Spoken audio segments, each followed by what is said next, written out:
तुलसा बनेगी दुल्हनिया, कोई डोली सजा दो। तुलसा बनेगी दुल्हनिया, कोई डोली सजा दो।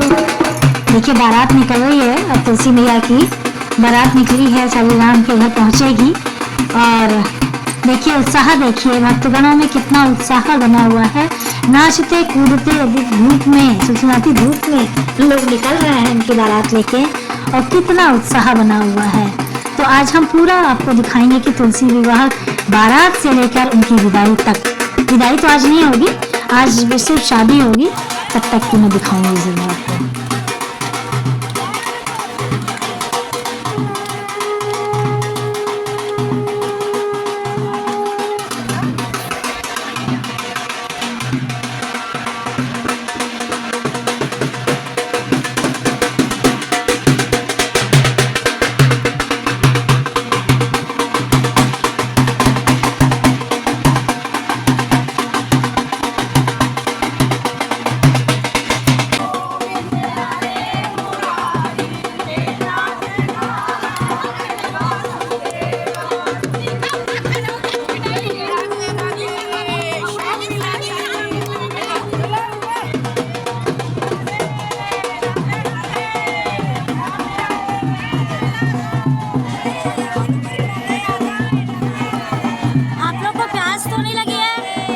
लोगों को प्यास तो नहीं लगी है?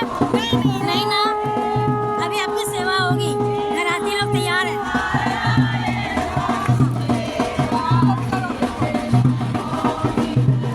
ये हमारी सब कुछ करता है। दुल्हन मैं तुमको बनाऊंगी, मेरे अंगने की तुलसा। दुल्हन मैं तुमको बनाऊंगी, मेरे अंगने की तुलसा। बिंदिया लगाऊंगी मैं, टीका लगाऊंगी, लाल लाल सिंदूर लगाऊंगी, मेरे अंगने की तुलसा। नमस्कार, आप सभी को तुलसी विवाह की बहुत बहुत शुभकामनाएं। तुलसी विवाह का हमारे सनातन धर्म में विशेष महत्व है और हर साल कार्तिक मास के शुक्ल पक्ष की देव उठनी एकादशी के दिन तुलसी जी का विवाह कराया जाता है। और इस बार जो है तुलसी विवाह 12 नवंबर मंगलवार के दिन कराया जाएगा। तुलसी विवाह 2 दिन कराया जाता है।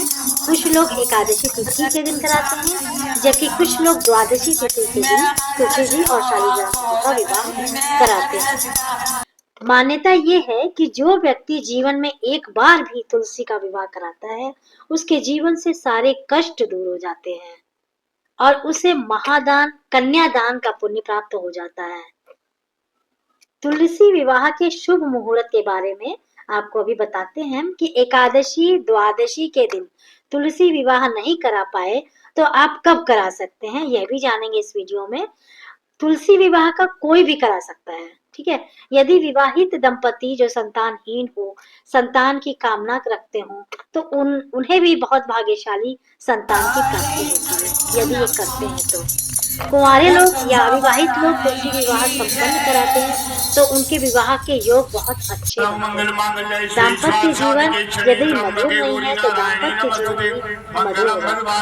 इसके अलावा तुलसी विवाह कराने से जीवन भर शालीग्राम भगवान जी और तुलसी माता की कृपा बनी रहती है, जिससे घर में सुख समृद्धि के भंडार बने रहते हैं, सभी पापों का नाश हो जाता है।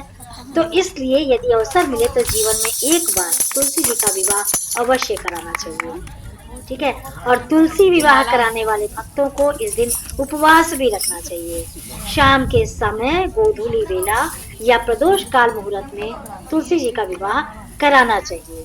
और यदि व्रत रखने में सक्षम नहीं है तो तुलसी विवाह के आयोजन में आप सम्मिलित भी हो सकते हैं। और तुलसी विवाह के काम में आने वाली जो भी सामग्री है, श्रृंगार है, जो भी सामग्री है वो आप दान कर सकते हैं। तो जो लोग भी 12 नवंबर दिन मंगलवार के दिन तुलसी विवाह कराते हैं तो शाम 5:29 से 7:03 के बीच में तुलसी विवाह करा सकते हैं। और इसके अलावा एकादशी व्रत के पारण वाले दिन यानी अगले दिन 13 नवंबर बुधवार शाम 5:53 से 6:02 तक का जो समय है वो तुलसी विवाह के लिए उत्तम होगा। तो आप इस मुहूर्त में भी तुलसी विवाह करा सकते हैं। ठीक है। देव उठनी एकादशी के दिन भगवान विष्णु को जगाने के बाद ही विवाह आयोजन संपन्न कराना चाहिए। उससे पहले आपको देव उठाने चाहिए। तुलसी विवाह से जुड़ा हुआ एक नियम और भी और वो क्या है कि तुलसी जी और शालिग्राम जी के फेरे कराते समय आपको आसन सहित ही तुलसी जी और शालिग्राम जी के फेरे कराने चाहिए। यानी कि आपने जिस चौकी पर तुलसी जी का गमला रखा है ना, जिस चौकी पर आपने शालिग्राम भगवान जी को विराजित किया है, चौकी सहित ही आपको परिक्रमा यानी फेरे करना चाहिए। अगर आप एकादशी या द्वादशी तिथि के दिन तुलसी विवाह नहीं करा पा रहे हैं तो आप कार्तिक पूर्णिमा के दिन भी या फिर एकादशी से लेकर कार्तिक पूर्णिमा के दिन भी शाम को प्रदोष काल में तुलसी जी का विवाह करा सकते हैं। अच्छा, और जब हमने विवाह करवा दिया तो तुलसी माता के विवाह की प्रक्रिया संपन्न करा देने के बाद उनके विवाह के बाद जब विदाई करेंगे तो विदाई करने के समय पर भी हमें तुलसी माता को का खोइछा भरना होता है। जैसे हम अपने घर की बहन बेटियों को विदाई के समय खाली हाथ नहीं भेजते हैं, उनका खोइछा भरा जाता है। उनको हमेशा विदाई के समय आपको पता होगा कि सभी के यहाँ रीति रिवाज होते हैं कि उनकी ओली या ओटी भरी जाती है या खोइछा कहा जाता है। ये सब हम उनका विवाह की प्रक्रिया संपन्न कराने के बाद तुलसी माता के खोइछा भरेंगे, ओली भरेंगे। ठीक है। थोड़ी सी जानकारी हम दे देते हैं कि खोइछा के लिए भी किन किन सामग्री की आवश्यकता होगी। तो सबसे पहले खोइछा भरने के लिए हमें देखिए सिंदूर ले लिया है, हल्दी की गांठ, सुपारी की गांठ, एक दूर्वा, एक पुष्प, लाल विदाई नहीं हो रही है, अभी लाल, तो सिर्फ शादी लाल का कपड़ा, समारोह है। कोई भी लाल या पीला शादी कपड़ा ले संपन्न सकते हो हैं, रही है। ले सकते हैं। मैं बता सिंदूर रही है, हूँ हल्दी वैसे है, साथ ही खोइछा में साथ कैसे मेहंदी होता है, और क्या आरसा क्या है, सामग्री समझिए 16 पड़ती है। श्रृंगार और एक नारियल ले लीजिए, थोड़ा सा चावल लेना होता है, साथ ही चूड़ी बिंदी जो भी सुहाग की सामग्री है, संभव हो तो कुछ पैसा 101, 151, 100 जो भी जितना भी हो 11, 21 उस लाल कपड़े में लेना है और तुलसी माता की विवाह की प्रक्रिया संपन्न कराने के बाद ओली या उल्टी भरी जाती है या खोइछा की जाती है।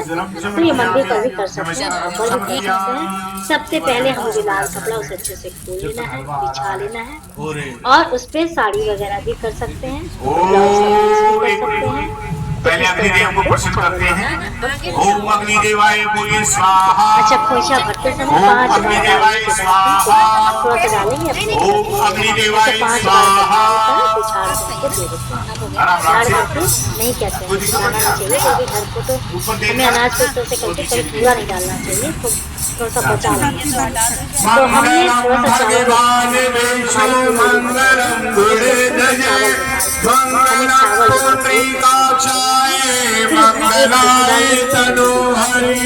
सदैव लग्नं सुदिनं तदेव ताराबलं चंद्रबलं तदेव विद्याबलं देव बलं तदेव लक्ष्मीपते ते त्रियुगं च ब्राह्मणी को आप ध्यान दे सकते हैं, विष्णु भगवान की जय। ननद जेठानी वगैरह जो भी है सुहागन स्त्री को भी हम। दोस्तों, अगर वीडियो पसंद आई हो तो लाइक सब्सक्राइब जरूर करिएगा। ये तुलसी विवाह का कार्यक्रम हम पूरा आपको लाइव दे रहे हैं, तो कैसा लगा हमारी वीडियो जरूर बताइएगा। थैंक यू, धन्यवाद। जय तुलसी मैया की।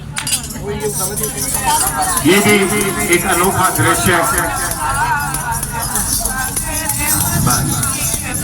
ओम अग्निदेवाय स्वाहा।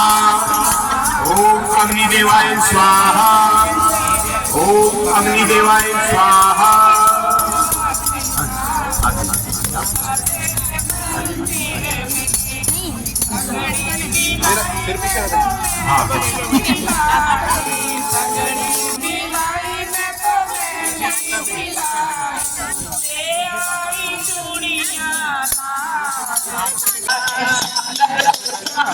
प्यारे सागर तुलसा बोल प्यार